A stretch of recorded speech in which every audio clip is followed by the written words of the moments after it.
Hello and welcome back to Lorcana Villain. My name is Baker, and today I've got two more sets of top 16 deck lists from events that took place on both the 29th and the 30th of March, both over 100 players. We covered two events only yesterday that were over 100 players each, and we are very lucky we got two more. So great that it was a very busy weekend for the Lorcana community. I'm still waiting for the lists from Lore League to come out. I will surely cover them once they do, and a shout out to our friends over in Italy. But yeah, another two big events, and as they're both over 100 players, I am looking at the top 16 for both events. The first of which will be the World Class Cards 5K Sunday event. The video we did the other day, we covered the Saturday event, and they did another one on the Sunday, 125 players. The top 16 did decide to split, so we don't have first, second, etc. But we'll of course be taking a look through all of the lists, and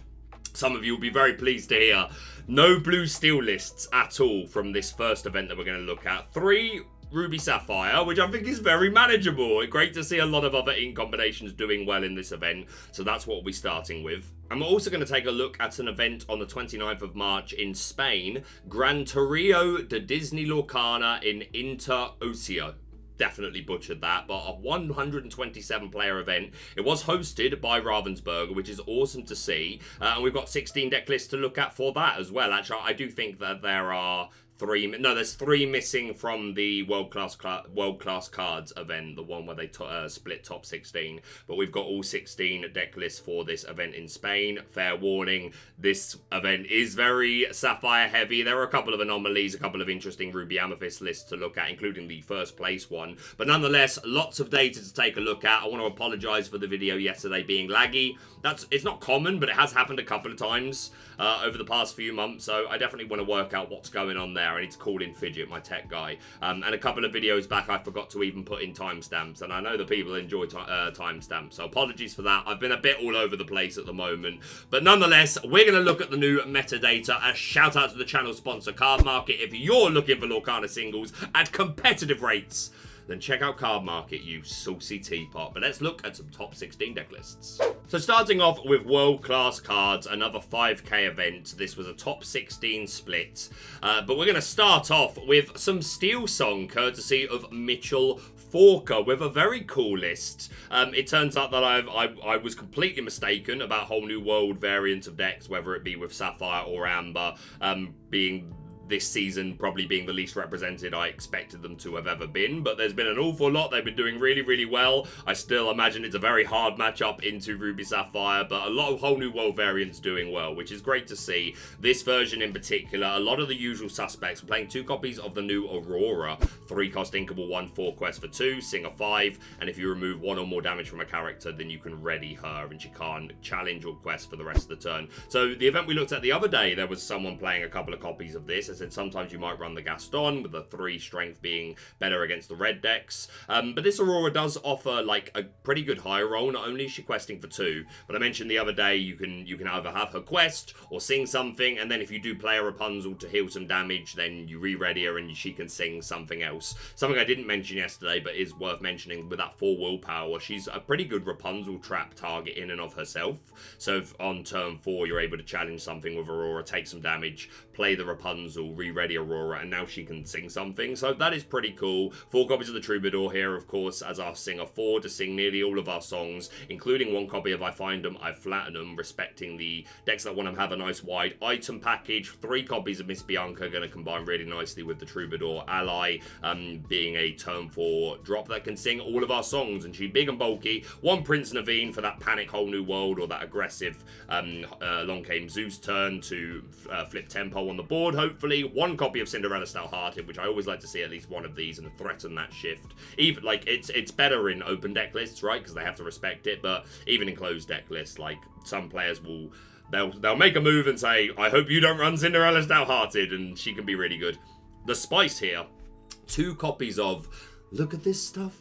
Isn't it neat? Wouldn't you think my collection's complete? Wouldn't you think I'm the girl who has everything? I won't do the whole thing, but like How often do I get to sing part of your world?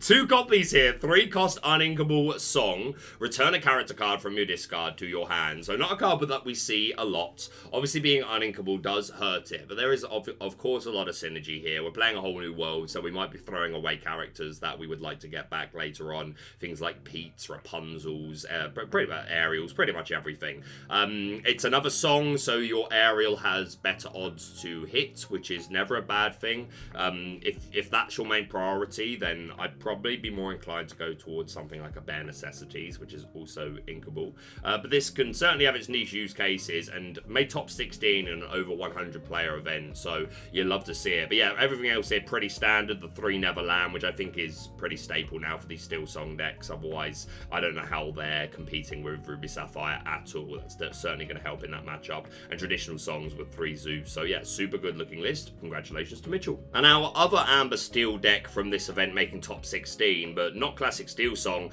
we have Kurt Spies, a fantastic player, currently in the LC3, playing Emerald Steel Discard. And yeah, a player I've got an awful lot of respect for, a great guy, playing some Diggy Hole, maybe perhaps a tad more aggressive than traditional versions, but we do see those 4 copies of the Seven Dwarves Mine. When you move a character there, you do a ping damage, but if it's a knight, then you can do 2 damage, and there's 1 passive lore game, which is pretty nice. 2 to move there, but that's reasonable for the effect. We are running knights. We've got 4 copies of Doc, which is going to be our primary draw engine, alongside Rapunzel, of course, and 3 copies of Happy with that 2/1 and evasive during your turn, which is going to help against Diablos and things like the genies are becoming quite popular at the moment as well, which obviously 2 isn't enough, but you can move 2 mines, do 2, and then challenge, so that's a nice way to get around it. The traditional aggressive stuff like Piglets, Mr. Smees, Daisies, we've got Cinderella to work with our songs, 2 copies of Donald Duck is our bodyguard of choice to give an extra lore pip, and 4 Pluto in here putting in some work. But we also see 2 copies of the baby Pluto, who's a 1 cost uninkable 0/2 quest for 1,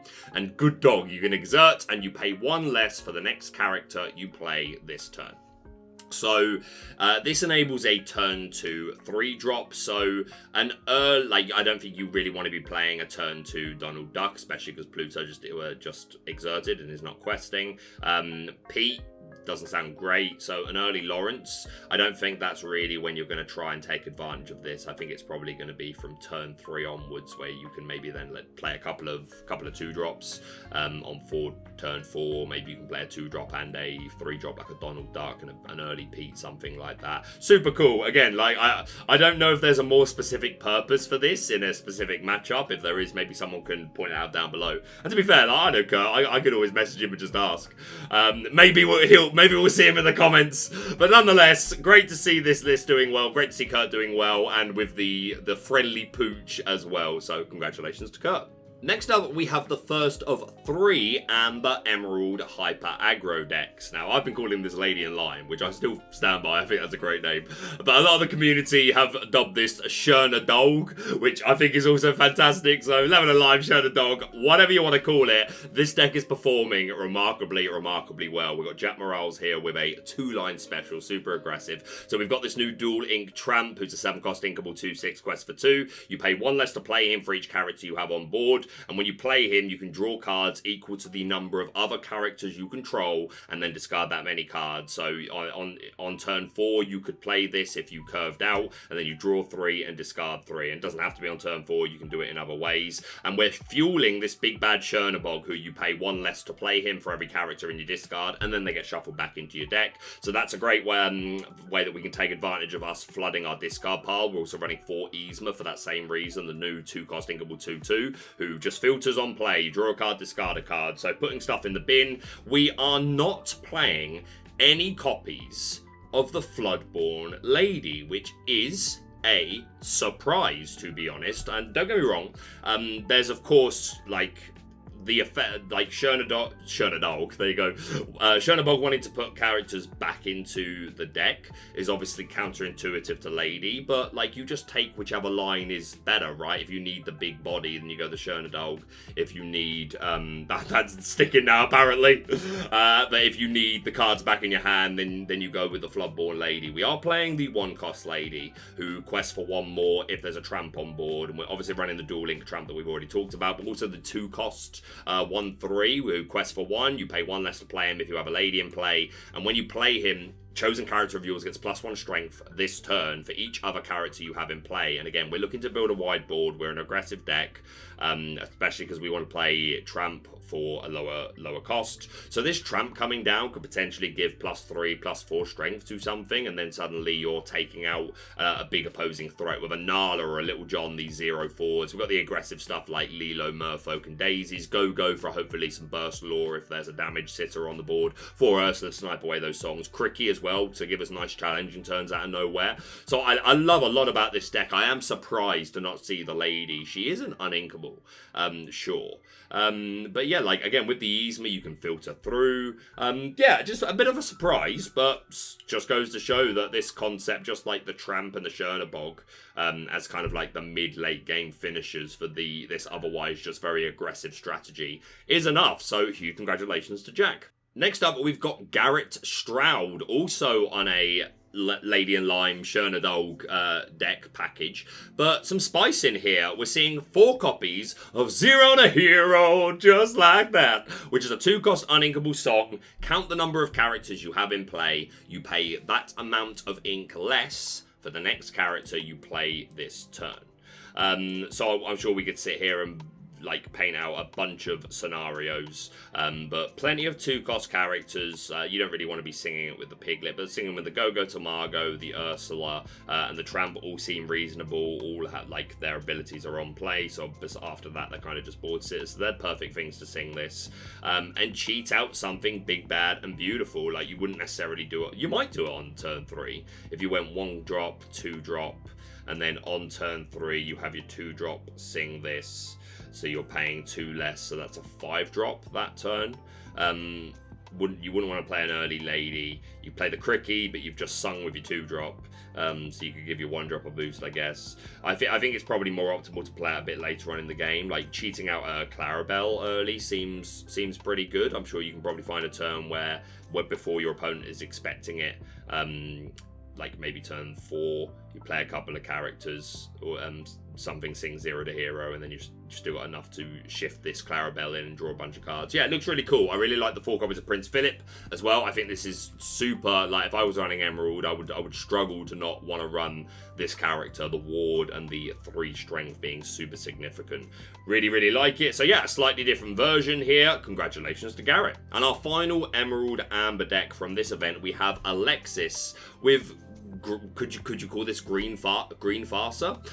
This deck, like the previous, is running the lady. I should have pointed that out in the prior list, that they are running the lady, and we see it here as well to get characters back to hand, and obviously synergizes with the Tramp, who's going to throw stuff into the discard. We're not running the Yzma. Instead, we're running 2 copies of the Prince as a 2-cost uninkable 0/5 quest for 1 bodyguard, which is pretty good. An early stat, a great, a big bulky body on a bodyguard to protect these early quests is pretty nice. Running 4 copies of Doc as well to cheat out some characters. So a turn 4 5-drop like the Mufasa or the Lady or the Goofy, which is pretty interesting. The Expert Shipwright, 5-cost inkable 1/4 quest for 3. He's got Ward, and whenever he quests, you give another one of your characters Ward, which we know is super good in a heavy, meta heavy with coils and brawls and a Long Came Zeus and storms, things like that. So you'll have to see it. The Chernadog in here, and we're seeing 2 copies of Invited to the Ball, where you look at the top 2 cards of your deck and you put any non-character cards into your hand, and unless you hit the other Invited to the Ball, then this more often than not should give you a +2. And we're running 3 copies of Dale as well, who on play you put the top 3 cards of your deck into the discard, and a chosen character gets -3 strength until the start of your next turn. That bit of text is super significant. Maybe you just want to get a free questing turn, or you do this and then you make some sort of favourable trade, but it is also of course fueling our Lady and our Chernadog. So 3 really cool versions of the Emerald Amber Hyper Aggro list. Which is your favourite? Let me know down below. But a huge congratulations to Alexis. Moving on now to EA Bird. because they are now running Diablos and they're a discard deck, and I'm scared. So we've got Daryl in top 16. We've got this Diablo engine, but due to running these two colours, we have access to 12 shift targets, running 11 for the Obedient Raven, 4 of the Spy, and 3 of the new Spiteful Raven, who's a 1-2 quest for 2. Sorry, 1-2 quest for 1. God, if he quested for 2, bad gold. Quest for 1, Evasive, and Challenger 2. So super annoying. Again, a lot of brawl targets in this deck, but they can't always have it right. I do think this deck is going to super struggle into the Ruby Sapphire decks. So I really hope they get pushed up. Well, I don't. Realistically, I don't. Like, it's better for the meta that this is in the game. Just speaking selfishly as a Ruby Amethyst player, because I do not like going up against this. But we're seeing 3 copies of the Genie, no rabbits in here. We're running 2 copies of that new Queen Jealous Beauty, where you exert and put 3 cards from your opponent's discard at the bottom of their deck, and you gain 3 lore, but 4 if there's a princess there, like a Cinderella or a Belle. 4 copies of Elsa with that great rush, evasive, and exerting an opposing character on play with the crystallize ability. Cricky for good challenging turns. 2 copies of Lucifer Cunning Cat for annoying discards, and we've also got 3 Hypnotize here, and 4 copies of Sudden Chill discarding. 4 copies of Bruno, which is spot removal and discard. We've also got 2 copies of Has Set My Heart, which is just item removal on a song, which is not bad at all. And of course 2 Prince John to work in conjunction with this discard package. Yeah, this looks super annoying. I don't know how they're beating Ruby Sapphire. But other than that, like, super like this, and even Sapphire Steel. It's going to feast on the like 3 or 4 Ruby Amethyst decks in the room. And I wonder how the SteelSong match. Again, it's discard at the end of the day, right? Like, no matter, even if your matchup is bad, if they have no hand and they top badly, then you're going to win. But I have seen this deck performing super well recently at a couple of events. I've seen it on the ladder. So yeah, maybe it's here to stay. And hey, that's not a bad thing at all. So congratulations to Daryl. Next up, our one and only Emerald Steel deck, courtesy of Sean. Look at this. This is an Order 66. There are 66 cards in this deck, my guys. Shout out to Brendan DeCandio, the original Order 66. Legend. We'll go with that. Nonetheless, look at this. There's a lot going on here. Like, you could tentatively call this a toolbox variant. Yeah. A lot of peculiar choices. We've got 1 Has Set My Heart. We've got 2 Heffalumps and Woozles. 2 copies of Friar Tuck. Get out of my church. I know Spessy would be pleased. 2 Muses. 2 copies of Pete, bad guy, who has Ward, and whenever you play an action, he gets +2 strength. Quest for 2. And while he's got 7 strength or more, he gets 2 more lore. So if you can play multiple actions in a turn, then he's a quest for 4. 2 copies of Beast Tragic Hero, 3 of the Big Pete to shift on to. We are at least running 4 copies of the Game's Referee. We've also got 1 copy of Bibbidi Bobbidi Boo, where you return a character to your hand from the board and play something of the same cost or less for free, which can include that same card. 2 Find My Platinum, and then typical songs, Hidden Cove to ruin the opponent's maths. But yeah, from what I have heard is that this person has won 2 Let It Goes at DLCs running things like this, like big piles. Halfens, as Lorcana Decklists and Artifacts would say. But you gotta respect, like, clearly this player is doing something right and at least playing at a very high level. So yeah, 1 Benger in here as well. But 66 cards. How often are you going to seeing this on turn 3 on the draw when they put down a quill? I don't know. Nonetheless, made top 16. Congratulations to them. Next up, the first of 2 Amethyst Steel decks from this event in top 16. We've got Jim Miller. And there is 1 card in here in particular that is probably on the thumbnail for this video. So we're super low to the ground. Amethyst Steel. All the lore bumps with the giant cobras, the white roses, and the Merlin rabbits, of course. We are running docks and... goats for lore bumps. We're running rabbits in conjunction with dock, which is interesting. Usually you lean into one or the other, or at least like, you know, you might run 4 rabbits and 2 docks or vice versa. But a full 4/4 count here. 1 drops our Diablo, Captain Hook, and that Robin Hood shift line in here. Only Storm and Raging Fire for our songs. But we're running 1 copy of the new Jafar Aspiring Ruler, who's a 3-cost inkable 3/2, quests for 2, super relevant, and that's better. When you play this character, chosen character gains Challenger 2 this turn. So this could quite easily just be Crab, who obviously is the same cost, inkable, 3/3 stat line, only quests for 1, but it's Challenger 3. on play and when he leaves play. Now, worth noting, we're not running any foxes or any snakes, so no ways of like returning characters to our hand to get like more use out of potential Crab. So Crab in many ways is strictly better. Jafar is here because he quests for 2, and we are just, this is like the most aggressive version of the deck. The Challenger 2 is still going to help in some situations to help you control the board. I do worry that there's some characters where like you're going to have a Diablo on board and they're going to turn something sideways, and this Challenger 2 is not going to be enough, and that's going to feel really bad.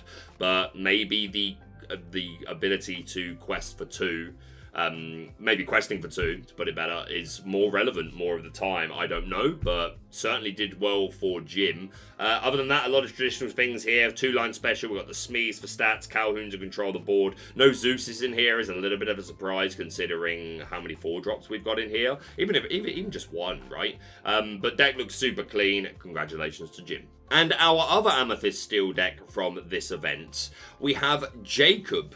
Running 2 copies of the Genie Wish Fulfilled, no Rabbit. We're running 3 copies of Doc, but we are running 2 copies of Friends on the other side, so looking sometimes to be able to like actually build up a hand.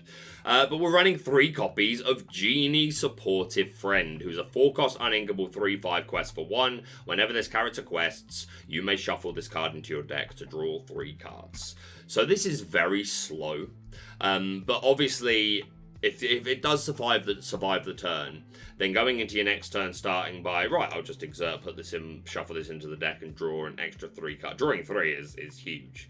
But this is super slow, and the fact that using the ability does cost you the body, even though you are, well, you're technically going +2, right, because you lose the Genie and you draw 3 cards. A lot of characters with 3 strength, if they were uninkable or too expensive, just have never had the chance to see play because of the amount of Medusa. Now, Ruby Amethyst are playing less Medusa, but they're still in a lot of Ruby Sapphire decks. Plus, if they're a Coil version, then just Ink Sisu removes this.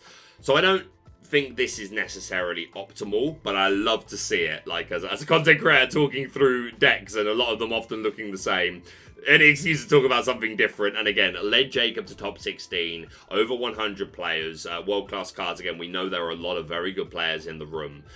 So yeah, absolutely fair play. We're running 3 copies of Fire the Cannons and 4 strength for our removal. Only 8 1-drops, I do think, is just low. I think... well, like, I think so often you want to go turn 2 double 1-drop. I mean, this deck has Calhoun and Smee, so maybe not. I don't know, 8 just never feels like enough 1-drops to me, but served Jacob well. We've got Crabs in here, no Jafars questing for 2, but deck looks super good. Congratulations to them. Next up, we've got our 1 Ruby Amethyst list in top 16. 63 cards. No one tell Podcana.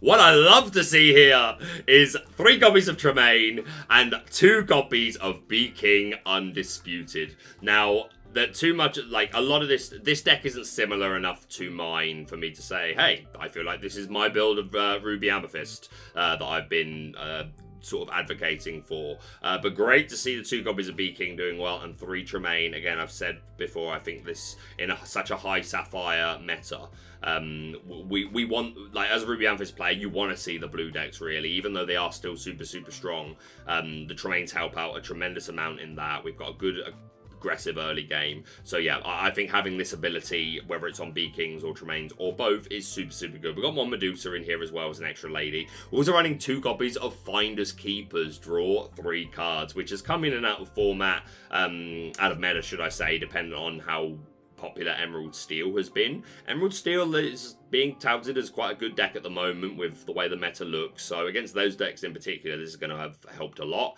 And again, drawing cards is always good if you can take the turn 5 off to play the Finders Keepers. We've got 4 Maui, 2 copies of Elsa as well to help out against the Emerald Steel and the SteelSong decks and anything lower to the ground. Only 3 Rabbits. We're also running 2 Genie. Again, I don't think Genies are great in Ruby Amethyst. Don't get me wrong. If you weren't playing Elsas, or the 1 copy of Medusa, then I'm starting to see the argument a bit more maybe for a Genie or 2 in Ruby Amethyst, purely because of like the Emerald Amber deck with the Diablos.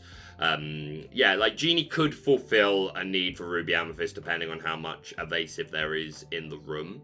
But generally, I'm not a huge fan of it in this deck, but served Ivan well. I love the 1-drops, the 4 being given to Diablo, as the Diablo being prioritized with a 4 count, which I agree with. Also 4 copies of Kuzco, 4 Crab, just those cards are so powerful. 2 copies of Sisu I really like. Again, I think this is still just a really good 3-drop that quests for 2 and could potentially have a lot of strength. And 4 copies of the Library. So there's a lot I like about this deck.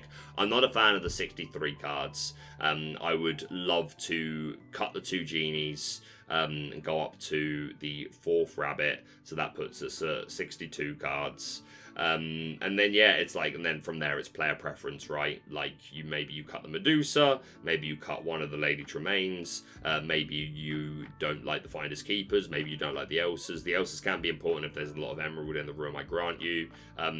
So, yeah, definitely, like, there's some trimming I'd like to do here, but a lot of what this deck is doing, I am a big fan of, and of course, it's Ruby Amethyst doing well. So, a huge congratulations to Ivan. Alright, I left until last the 3 Ruby Sapphire lists from this event. I know that we've talked about Sapphire an awful lot, so we're just going to highlight differences here as we go through these blue decks. We've got Alex Johnson in top 16. Congratulations to you. This being a Coil and Lucky Dime build. 1 copy of Greatstone Dragon in here. A 3/3 Sisu line. 2 Medusas. We've got 2 Kuzco as our location and item removal of choice. Just 2 copies of Be Prepared. Of course, 4 copies of the Happy as a Clam Tamatoa, and 2 Maleficent Monstrous Dragon, proving to be more and more staple in this format for Ruby Sapphire. 2 copies of Vitalosphere, even without the sharks. These are still 1-cost items. They can serve a great function, especially with things like Maleficent to take out opposing Mukduk Manners. Only 2 Maui is probably a little low for me, but we do have Vitalospheres in here, so as I just said, 3 copies of How Far I'll Go. So yeah, deck looks super good. Congratulations to them. Also in top 16, we have Baltazar. Hopefully I'm saying that correctly. A similar looking deck. It is a Sisu Coil version, but 4 copies of the Big Bad Sisu, 3 Maui, 1 Vitalosphere. We're also running 2 copies of Ice Block in addition to the Sapphire Coils, which I really like. We looked at a deck the other day that was doing the same thing, and I like that. Again, sometimes that's your preferred curve to play your strength reduction card on 1, and then 2 you might want to ramp. So having that option is great, and just 1-cost items and items in general work well with this deck. So I like having the flexibility of the 2. 2 copies of Hideaway as opposed to Kuzco in here. Only 3 copies of Vision of the Future seems fine if you're not running Shark. So yeah, looks good. Congratulations to them. And our final list from this event, also on Ruby Sapphire, we have once again Bannable Harker, who made top cut at one of the events we covered the other day. So Bannable absolutely on fire. They were on Ruby Sapphire in that event as well. A lot of this looks the same. I haven't checked to see if there are any changes. The 1 Pirate's Life looks the same. I think a lot of this is probably the same. There may be something somewhere, but we're Coils, no Ice Blocks, 2 Greatstone Dragon, 2 Maleficent Monstrous Dragon, Kuzco as the item and location hate of choice. Just 1 copy of Be Prepared always seems low to me, but serving Bannable very, very well. So yeah, big up Bannable, on fire at the moment. Congratulations to him. Alright, going over to our other event in Spain, 127 players. In first place, we have some good old-fashioned Ruby Amethyst control. You love to see it. This version is running 1 copy of Donald Duck Flustered Sorcerer, who is a new card, 7-cost uninkable, 5/6, quest for 3. Opponents need 25 lore to win the game. So since this came out, everyone's like, it's been bit of a meme, you know, like, it's a super cool, like, artwork, and, like, really cool effect. I say a meme purely in the sense of, like, oh, like, it's fun, you'll play it in a fun deck, absolutely, but this is not a meta card. But here it is in a first place list for Ruby Amethyst from this event in Spain, so maybe some more people will be inclined to try this out. Very, very interesting. We're seeing 4 copies of the new Queen of Hearts, who when she has damage gets +3 strength. I've spoken about this card at length. I'm a big fan in combination with Crab, which we're running 4 copies of. You could potentially get a 2-for-1. Really good into SteelSong decks, Kiwi Bird lists. I don't like this high of a count because I think it's a super bad top deck. But I like to see it in the deck. And we're seeing 2 copies of Pegasus, who's a 2-cost thinkable 3/1 evasive. This is going to help against Diablos at Cove. I think you're just... I'm not a fan of this card. I think there are better things we can do with the slots. but it is certainly an answer for certain annoying things that are annoying to Ruby Amethyst. We're seeing 2 copies of the Genie on top of the Rabbits. Again, I'm just not a fan of Genie and Ruby Amethyst, but it seems a lot of the player pool disagrees, and they like a combination, which absolutely more power to you. 2 copies of Tremaine, 1 Medusa, only 3 B prep seems low to me, and again, only 8 1-drop seems low to me.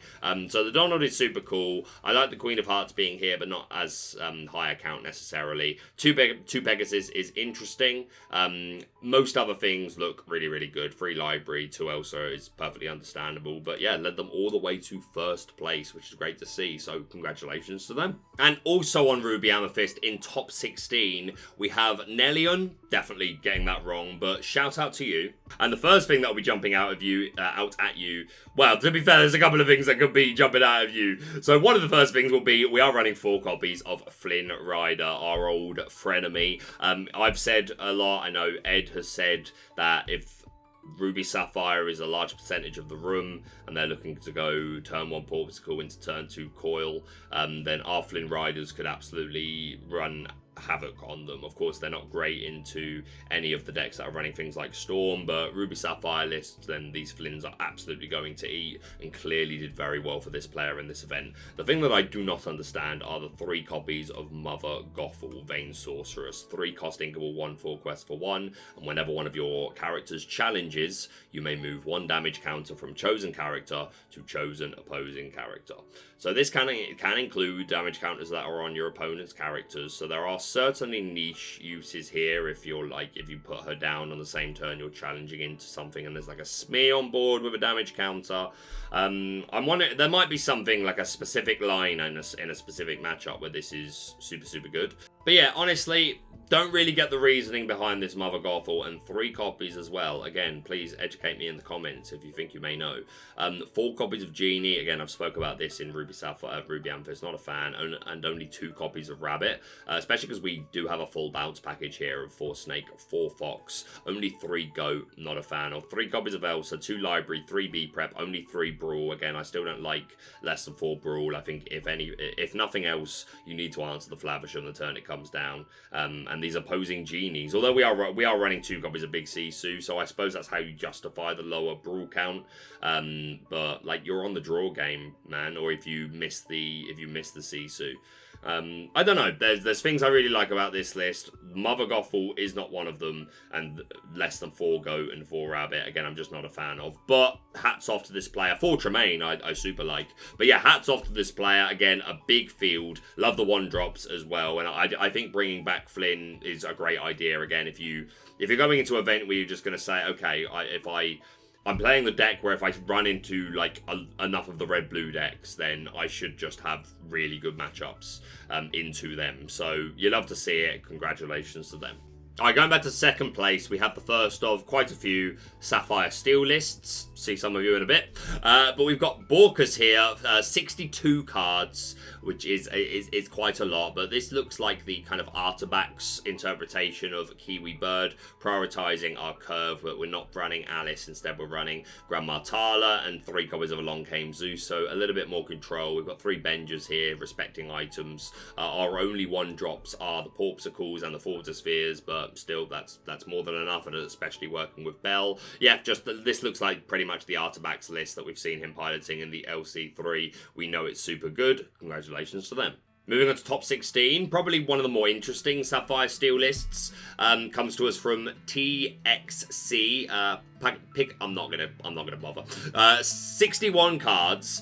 But this list looks really nice. It looks fairly similar to Sky's build, except we're not seeing Cheechas, but we are seeing 3 copies of that Jim Hawkins, who gets Challenger 2 every time you ink, so this can get up nice and high. But we're seeing 4 copies of Tinkerbell, who we haven't seen in a while in Steel decks, who does obviously that 1 damage to all opposing characters on play with Rock the Boat and Puny Pirate. When she banishes a character, you do 2 more damage. And we're running 2 copies of Grab Your Swords as well. So we do have that that possibility of on turn 5 if we stick a 5-cost character, on turn 6 play Tinkerbell, have the 5-cost character to do sing grab your swords, just spread 3 damage on the opposing board is enough to take out a lot of things. Talking of 5-cost characters, running 2 copies of Beast Hard-Headed, who's a 4/4, quest for 2, and banishes an item on play, which is very relevant at the moment. You love to see it. Makes sense in a deck like this to play this as opposed to something like Avenger, where you're going to take advantage of the 5-cost songs. Oh no, it's not like Skies this. We're running a whole new world, so it's more like a Jonathan Lamb build. Classic wheel, blue steel, so of course we're running Fishbone Quills to help us ink nice and high. Lucky Dimes, 3 copies of the 8-cost tower, 3 copies of the Happy as a Clam tower. But yeah, it looks really nice. Great to see Tinkerbell and Grab Your Swords making an appearance. Also 1 copy of Let It Go for some more removal. Congratulations to them. Also in top 16, a more traditional Kiwi bird version of the list, popularised by Justin and Harlan Sweet. We got the Manners in here, running the 1-cost items to go to work with the Flavishams and the Bells. We do have the Alice Savvy Sailor, which really is like the, in my opinion, this is what makes something a Kiwi bird list if you're running this Alice with Ward, and when she quests, she gives Ward and another Lore Pip. We've got 2 Mulans in here with that filter effect as a 1-drop, and 2 copies of Sticky Mickey, so some options. Calhoun's to control the board, Docks to draw more cards, also more 2 copies of Beast in here. If there are less Medusas around, allegedly, then these Beasts hopefully have a better chance of sticking around. 1 Baymax for the Lore Burst. Everything else looking pretty traditional, so congratulations to them. Also in top 16, a kind of combination of the classic Kiwi bird deck, but with the Artabax touch on it, with the Grand Martalas and the 3 Zeuses, but 3 copies of Savvy Sailor here. We've got 3 copies of Captain Hook as our, one of our 1-drops, which is great for combating Bells. Of course, if we get Storm, then that feels bad, but it is nice to just have cheap beat sticks that you can put on the board. Traditional songs to go with this sort of deck. 2 copies of Benja for the item removal. Everything else pretty traditional, so congratulations to them. And our final blue steel list from this event and the video in general, we've got a 2-line special Kiwi bird. We've got the Alice's, we've got 3 copies of Scrooge, which I know Harlan Sweet and Justin are big fans of in their versions of the deck. 2-line special, 2 Baymaxes, also 3 copies of Anna, who if you have a hero in play, she quests for 1 more. There are plenty of heroes, including Alice and Baymax and Mulan and Belle, so heroes are plenty, and that 1/4 stat line is really nice, so just really aggressive build here. Congratulations to them.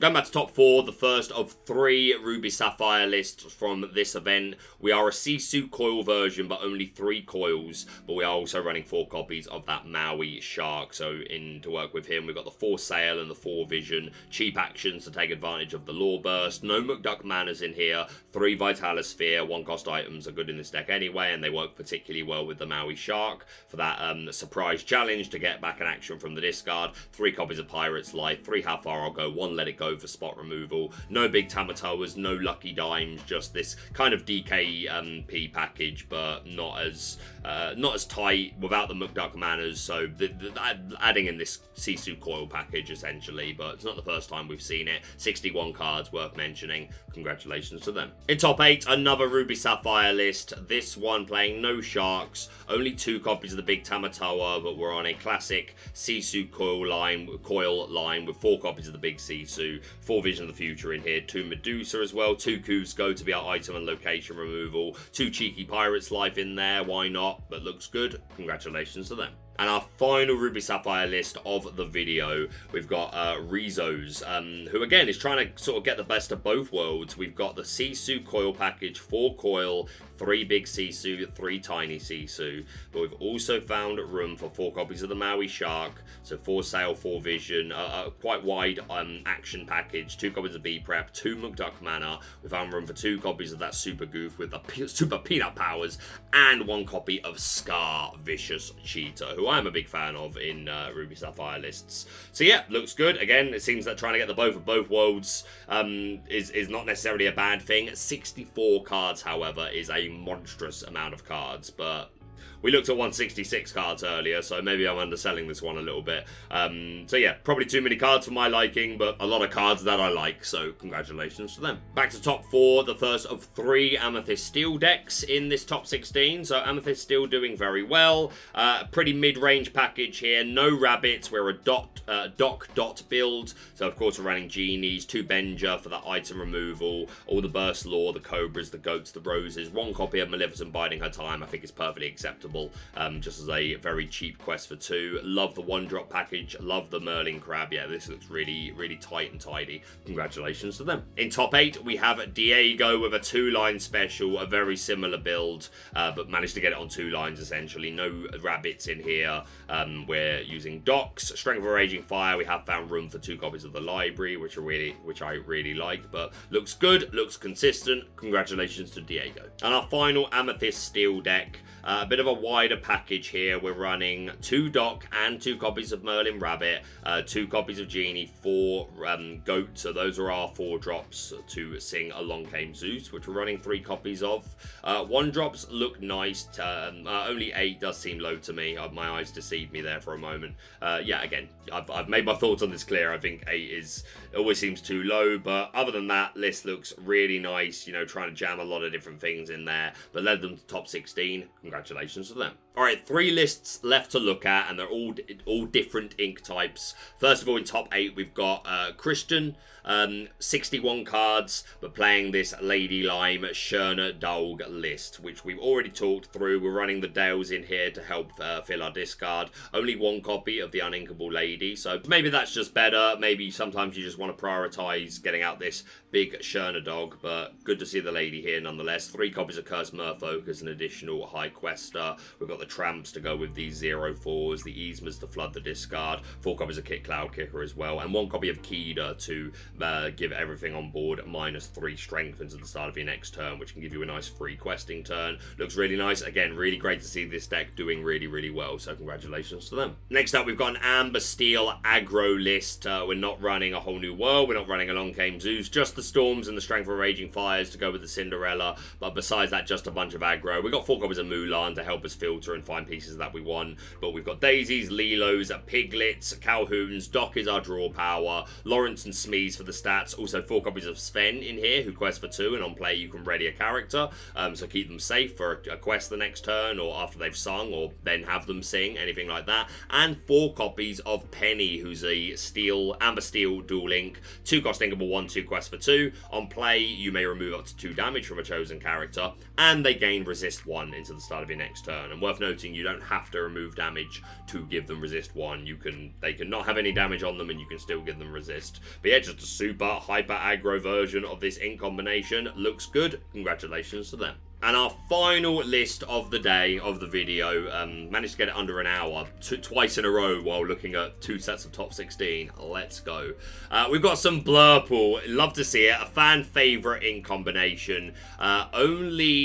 Okay, so only 6 1-drop characters, but we are running 4 Porpsicle. We've got the 4 Bell to go with them. T-Pose and Sail the Azure at Seas for ramp. We got 1 copy of that Donald Duck in here, which I think this is a perfectly reasonable home for him. 3 copies of Hades for removal. 1 copy of the Floodborn Elsa. I think that's a bit low. I think this is like one of the main reasons you want to play this deck. So I'd like to see at least 2 in here personally. 2 Library. A lot of the traditional things. Only 3 Rabbit and 3 Goat. I'm not a fan of 2 TBH. But we're also running 3 copies of Anna Icebreaker, who's a new Blurple dual ink, 4 cost inkable, 2/3, quest for 2, supports, and when you play this character, chosen opposing character can't ready at the start of their next turn. I actually really like this card, and obviously this is the only deck you can play it, being a Blurple dual ink. But yeah, I think she's just cheap enough. And again, her ability is on play, so even if she's instantly removed, it's like whatever. But freezing something is just super, super cool. 61 cards. But yeah, I'd like to see the rabbits and the goats maxed out. I'd like to see 1 more Elsa, but other than that, I like a lot of what this deck is doing. So congratulations to them. And that is it. So a bit of a mix between those 2 events. Obviously, the second one was fairly Sapphire heavy, but the World Class Cards Sunday event 3 Ruby Sapphire, and then all the others being not Sapphire at all. Again, we were missing, I think, 3 deck lists, but a nice variety in lists. The Emerald Amber deck's doing well, is super good. Ruby Amethyst is far from the dominant position that it's used to being in, but it's still fluttering about. Amethyst Steel looking pretty good, and SteelSong, or even just more aggressive like mine builds or like hyper aggro builds, that like what we just looked at with the pennies, etc., and the spends, can do really, really well. So while like a lot of people have made comments about it just being Sapphire just being far too strong and saying there need to be nerfs, there need to be bans, there need to be whatever, but this needs fixing, and those voices are strong, but other decks are certainly fighting back. What do you think of the meta at the moment? Let me know down below, but that's going to be it from me for now. Thank you so much for watching. If you're brand new to the channel, please subscribe for all things Lorcana, hit that like button to show support, and we'll see you soon.